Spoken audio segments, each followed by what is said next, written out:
1,200 na preno. Sa Pilipinas eh. Pag sinabi mong 12, magkano yun? Parang 40,000 na, no? Oo. 40,000 worth na preno. Gold coated siguro to.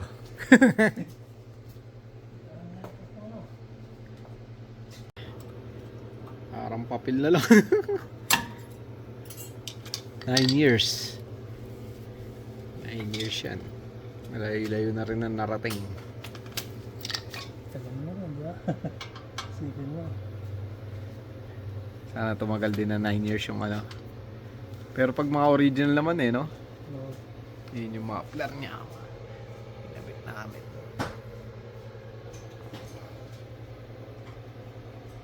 Pagkiking mo ng umaga, pumunta ka trabaho, ganyan ka na. Pag uwi mo, Sasakyan talaga yung ano eh. namamalingki kayo, lalapat kayo. Mag-aantay ka ng bus eh. 2-3 oras ka bago makarating. Naranasan ko, winter, ang bagong dating ako dito. Ah, ganun ba? Sa trabaho, doon ko trabaho si Brother Oliver, no? Good evening guys. Yan. Kakauwi ko lang from work. So, kailangan luto ka agad. Nag-marinate ako ng daing na bangus. Tapos ano ako na lang to. Dapat magmumunggo ako kaya lang kung lulutuin ko yung munggo. Takes time pa na magpalambot. Hindi ako nakapagbabad ng munggo kanina umaga.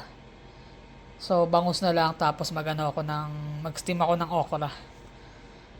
Enough na to. Eto baon nila kanina.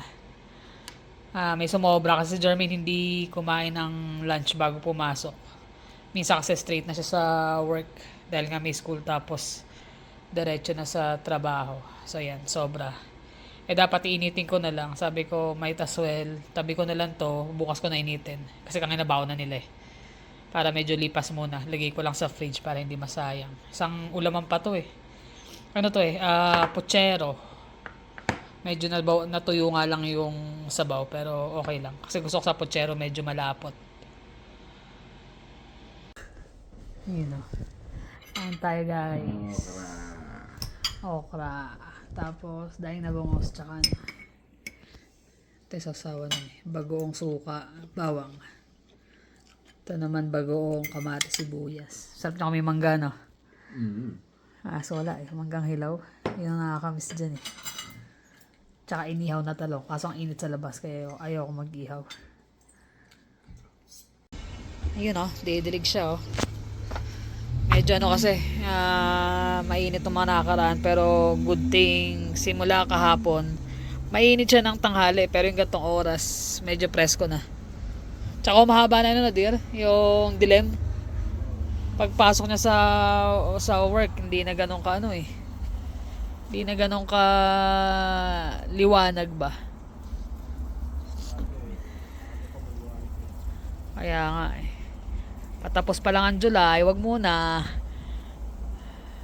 Pero yung lamig okay sa akin yun kasi mas masarap yung presko. Yung lavender yun, late na siya nagusbungan. At saka nag-extend siya doon, diro banda. Ito yung yaro, patuyo na. Ayaw ng lavender nung dinidiligan lagi, ano? Depende siguro. Di ba yung isang lavender dati na matay dahil? Sobrang init ng side na yun eh. Ito yung yaro namin, yung dilaw at saka yung orange hindi bumalik. Pero itong puti at saka itong pula lumago. Tsaka yung pink banda sa likod. Presko. Ay, mahangin eh. Ayan o. Sarap. Sarap ng hangin. Kangya't pagdating ko natutulog siya eh. At malamig daw na preskohan. Pagod sa trabaho eh. Busy. Yan, nakapagdilig na kami. Tapos na makagawain, nakapag-replant na rin. Lumalaki na kasi ibang halaman, di na napapansin, punong-puno na ng ugat. Kaya minsan busy na rin talaga masyado. Hindi na malugaran lahat nung dati. Yan, may mga cactus. Nandiyan pa naman mga halaman namin. Kaya lang, hindi na sobrang tutok. Medyo maselan din kasi ang mga yan. Mga succulent. Lalo pag busy na. Yung sa baba, ang dami na eh. Kasi yung mga maduming tubig ko, minsan doon ko na binubuhos eh. Hindi na namin sila nilabas. Yung ilan na lang. Pero yung the rest na mga succulent sa baba, Hindi na kasi parang nangyayari sa kanila pag nilabas mo ng summer. Paninibago. Maninibago, marami na mamatay. Lalo pag balik galing ng bago mag-winter, yung fall. Kawawa lang eh. Ano yung ginawa niya sa, ano, In-order ko siya ng mga lace eh. ito yung ano yung ginawa niya. Mukhang bago na uli. Pininturahan niya yan eh. Yung nilagay niya ng ibang upas na shade kasi, ng red. Ng red. Ito kasi leather ito eh. Hindi mo na to, di ba? Ito lang Hindi, siya. hindi. Ito. Dapat nga Yung tela. pipinturahan ko din. Pero hindi, maganda na nga eh. Tapos dahil nga sa tagal, di ba, ninilaw minsan yung mga ganito. Pinuti niya. Plus nilagyan niya na ano. Maganda yan yung Angelus paint. Pang leather tsaka mga rubber talaga yun. Medyo sawa na kayo sa kulay ng ano, palitan. Kasi ito, plano ko sana ipapakulayan sa kanya kasi nga naninilaw. Eh, bumili siya ng panlinis. Nilinis niya ng gusto. Mukha na, limbago. Tapos sintas, ang ganda. Sintas. Yung sintas sa Temu. Sa team, Tapos yan, yun nga lang yung nakuha namin na name. Ano, ang tawag mo dito? Yung kulay niya, silver. silver, Dapat pala stainless, iba. ganyan. Black siguro maganda rito, no? Hindi, yun lang yung color. Gold tsaka to eh. Walang black eh. Yan. So, yung sa akin, Kai. Sa kanya, Beck. So, yan. Sakto. Pwede na ito magamit ulit. Ibig sabihin, di mo na ginagamit talaga yun. Hindi nun. Tagal na, di ba? Minsan kasi maano ako, pag nagsawa na ako, minsan, wala na, tabi na lang. Hindi na nagigamit. Sayang. Kita nyo, ang kapal pa nung ano. Pwede Kapal pa pa. ng soul niya. Ayan. Tapos ayun nga, na ilang araw din ako, di ba? Kailan ba yun? Galing ako ng mekaniko? Isang araw. Lunes. Galing ako nung mekaniko kasi nga may nararamdaman na ako masama doon sa sasakyan. Ginawa ko, tumawag ako sa kanya. Sabi ko, kailan nga pwede, boss. Sabi niya, ikaw, kung kailan, basta after ng ano, kasi pauwi na ako ng Pilipinas, sabi niya. Kaya sabi ko, sige, ginawa ko. Kasi dumudulas na yung ano ko, pag namemreno ko, parang ang layo na bago kumagat. Tapos sabi nga ni Carla, ano raw, papalitan mo na kasi almost 10 years na yung sasakyan mo. Hindi namin napapalitan ng preno. Kasi pag original nga, matibay eh. Tsaka hindi, pinacheck naman natin yan parang 2 years ago. Sabi okay pa. Sabi diba? okay pa, makapal pa, ilang season. Eh, by that time, hindi pa natin masyadong si Jong ano eh. Hindi pa masyado. Ngayon nga, yung mekaniko namin, si Boss Jong, ano siya, Sa sa GMC talaga siya, parang sideline niya lang yung ganyan. Sa garahe lang ginagawa. So, nangyari, chinek niya, sabi ko, boss, sabi niya, bago ka bumili kasi abutin ng ano yan, ng 1,200, mga ganyan. 1,000 to 1,200 yung ano, yung mga yung mga preno tsaka rotor, sabi niya. Kaya bago ka check-in muna natin. Kung palitin na kasi Palitin na. tumatagal nga daw talaga pagka So, original. chinek namin, yung isang side, chinek namin. Sabi niya, pwede pa to boss. May 4.6 ano pa to. Millimeter, pwede pa. Kahit isang season. Kahit sabi niya nga, makakalagpas ka pa ng winter. Hindi, binalik na. Chinek naman yung sa likod. Kasi isa sa harap, isa sa likod eh. Pagdating sa likod, parang gapapil na lang daw yung kapal. So, ibig sabihin, iba-iba ng ng kagat yung yung preno. May mas matindi yung kapit, merong hindi. Kaya pala minsan nararamdaman ko parang dumudulas-dulas. Ayun. Kaya yung araw na yun, kagad kami.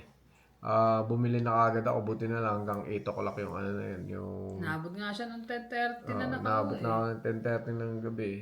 Bilis din yung gumawa, kaya lang, syempre, 4 na gulong yun, tapos nililinis pa. Pauwi na raw siya kasi graduation ng anak niya. Sabi pa nga, gusto mo, antayin na lang natin pag Pagbalik na daw. Sabi ko, nandito na, ngayon na yung perfect time na pwedeng gawin. Sige boss, okay lang, sabi niya. Nag-ano na rin naman ako eh. Kaya nung binayaran ko siya, sabi niya, sobrang laki naman ito boss. Sabi ko, sige na, kasi uwi ka, kailangan mo yan, pasalubong din sa mga... At saka sa amin kasi, ano yun eh, parang siya na yung naghahawak ng mga sasakyan eh. Isang tawag lang niya, tsaka message niya, boss, pwede ka ba? Kahit pagod yung trabaho, sige, dali mo na ito, boss. Dali mo ito. Iba Mabait. kasi meron kang yung mekaniko na mapagkakatiwalaan. Tsaka mabait siyang kausap, maayos na. Kumbaga, Tsaka hindi siya hindi siya maangas. Hindi ah, ako na yung may mga nakilala kami ng mekaniko na. tsaka hindi siya yung tipong Medyo mga yung hindi siya tipong, sige, palitan mo na yan. Sige, ganito hindi. ka na. Hindi. Hanggat maaari, checkin muna namin. Tapos nung tinanggal niya na nga yung mga gulong, kinabit na. Bago niya ibalik yun, sabi ko, boss, may nakita ka ba dyan? Tapos chinek niya mabuti yung ilalim. Sabi niya, mukhang okay naman eh. Sabi niya, yung mga busing mo, okay pa. Baka, yung shock lang yung nakita niya. Sabi niya, yung shock mo medyo malambot na. Lapit na rin Ano kasi. na yan eh. Sabi niya, alam mo na, boss, alis sa sandikada na yan. Ah, yan ang sumasalo ng lubak do sa dinadaanan mo. So, sabi niya, pag nagkaroon ka ng konti, baka pwede natin palitan na. O sige ako, wala nang problema. Unti-unti nakaraan yung sa starter, di ba? Sa starter naman, di naman unexpected yun eh. Which is naman kasi talaga, yung edad ng sasakyan naman talaga, dyan na naman talaga lumalabas yung mga problema. Kaya hanggat maaari nga, inaan namin, ipaayos ka agad pag may problema. Kasi minsan, pag pinabayaan mo, mas lalong lalaki. Lalaki, tsaka yung abala na bibigay sa'yo. Dahil dito lalo na rito sa Canada, kailangan talaga ng sasakyan.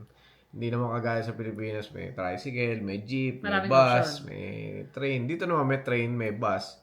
Kaya lang, sa mga industrial city, hindi masyadong Kaya nung side niya, ah, industrial yon. So, meron man silang bus, ang Ang layo, tagal. Ang tsaka layo na malayo. lalakarin, so ang tagal. Kung mag-Uber naman siya, baka yung Mahal one din. way niya, $40 one way, $40 pabalik. So, magkano nang mawawala sa sahod mo nun? Same din sa akin. Sa akin naman, sa Dulo layo, dapat papasok si Jermaine doon nung nahihirapan maghanap ng trabaho. Kaso nung chinek namin, pag nag-transit, pag dinrive mo, 25-30 minutes. Pero dahil sobrang layo, pag transit 2 dami hours. dadaanan, 2.5. 2.5 pa. Meron pang araw na depende sa oras, nagiging 2 hours 45 minutes. Sabi ko, hindi worth it. Tapos kako, short hours lang siya. Sabi ko kay Jermaine, wag na. Kaya naghanap na lang siya sa iba. So, ang hirap dito ng Nang walang Walang sasakyan. Kaya yung mga sasakyan namin, kahit ganyan yan, bukol-bukol na o ano. Yung makina naman yan, tsaka yung mga inaalagaan talaga namin dyan.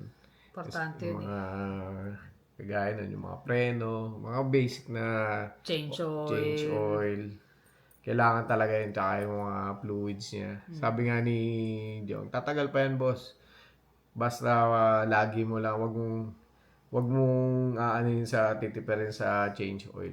Nakasulak sa lalay Kailangan talaga ka eh. doon nakasali. Kahit ikaw na lang, sabi nga, bumili ka ng marami. Pag naka 5,000 na, palit ka agad. Kasi actually sa Costco naman mura eh. Magkano lang yung oil dun. Kahit pa Biro paano. mo, magkano yung preno lang na yun. 1,200. Yung materials pa lang, tsaka yung binigay namin na, 500. Tapos binayad. sa kanya, labor. Parang pag ikukumpara mo sa peso, ang laki, no? Mahal. Mahal talaga, preno lang yun. Pero kung tutusin, Importante talagang kasi yun. importante talaga yun. Napakalaking bagay nun. Tsaka kaya kailangan talaga pagka nasa ganong edad na ang sasakyan, medyo na rin eh. Mag-ready lagi ng extra ba? Kaya nga yung namin, yung naging parang blessing na hindi mo malaman din. Yung nakuha natin sa sasakyan nung nahil niya. Kasi kung tutusin, ang tagal na rin talaga eh. Luma na rin talaga eh. Yung hill, aesthetic na lang yun eh. Oo naman. Wala namang sinira na makina yun o sinirang Nakakapanghinayang palitan dahil nga maayos ang takbo, bakit ka magpapalit? So yun, kaya yung kung naitabi man namin na nakuha doon sa akin, yun yung reserva just in case na bumigay na talaga. So meron na meron na naka-ready. So at the same time, syempre, kailangan every nagtatabi. Dahil di natin alam yung sasakyan kung dito Hanggang parang kailan, yun yung katuwang mo sa trabaho yun eh. Hindi ka makakarating sa trabaho unless taisin mo yung transit na ubod ng tagal or mag-Uber ka ng ubod ng mahal. Yun ang mga trade-off nun. Kaya nga sa amin talagang importante. Tsaka hindi lang naman para sa amin, tsaka sa mga kababayan natin sa Pilipino rito na nagtatrabaho. Siyempre, maikukumparan nyo talaga yung ano, yung namamasahe tsaka doon sa may sarili ka sasakyan, di ba? Ang hirap lalo kung may pamilya ka, kung magta-transit ka, abutin ka 2 oras, one way. Tapos, Ano, gaya oras nila, kayo gigising, di ba? gaya nila Jonas, di ba, sila, 1 hour din ang biyahe nila, Biyahe. papasok. Pero sila naman kasi, wala naman ng mga iintindihin ng mga anak. Pero syempre, may mga mag-asawa na may mga anak na maliliit, na kailangan mo pang pagdating sa bahay, asikasuhin mo. So, yung oras mo na pabalik-balik sa transit, Si Jones ka, gusto pa yung transit, nakakatulog daw siya. nakakatulog siya. Kasi Kaya dati may, ano yan, may kotse, beater na kotse, di ba? Ayaw nang bumili. Kasi nga sabi niya, bibili siya magkano yung insurance, magkano yung gas. Tapos syempre, ano pa yon, yung insurance by the time bata pa siya di ba? No, kasi Sa bago. insurance niya pa lang 300 plus. Laki. So ngayon, sabi niya, dito nag-ano ako magkano? Parking pa. May Plus parking dahil sa hospital nga siya. hospital. So, wala silang mapambastang spot. So, magpa-park ka lang magkano a day? 15. So, sabi niya, wag na lang mami, mas okay na ako rito magbus. Nahiram naman niya sa sasakyan pag kami pupunta-puntahan siya eh. Kaya lang, ayun. Ayaw na nga niya muna mag-drive kasi sayang. Sayang. Mas magastos. Baka mag-aasawa na. Naku po, tagal pa siguro yan. Hindi biro lalo sa panahon ngayon. Yung mga kabataan yan, actually. Para wala sila interest sa mag-asawa, no? Oo. Hindi gaya nun. Siyempre, mga aga nag-asawa. Parang, ano doon Sila, nag-start yung family. opposite. Iba yung ano nila ngayon eh. Pag nagkita silang ni Emma, kain, nood, laro, Minsan nakakatulog pa sila dyan. nakakatulog sa sopa.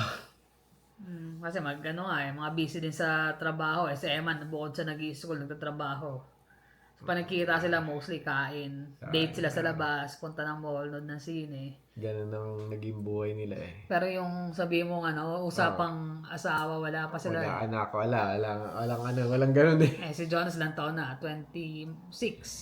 Si Emma, 28. So, kung totoo yung mga panahon natin nun, Nagtatrabaho na, nandun na si Jonas nun may eh. mga anak na nun, kumbaga nakapag-start na. Pero sila, iba ang ano ng Ganun na mga ngayon kabataan. yata eh. Ganun na yata ang trend ngayon eh.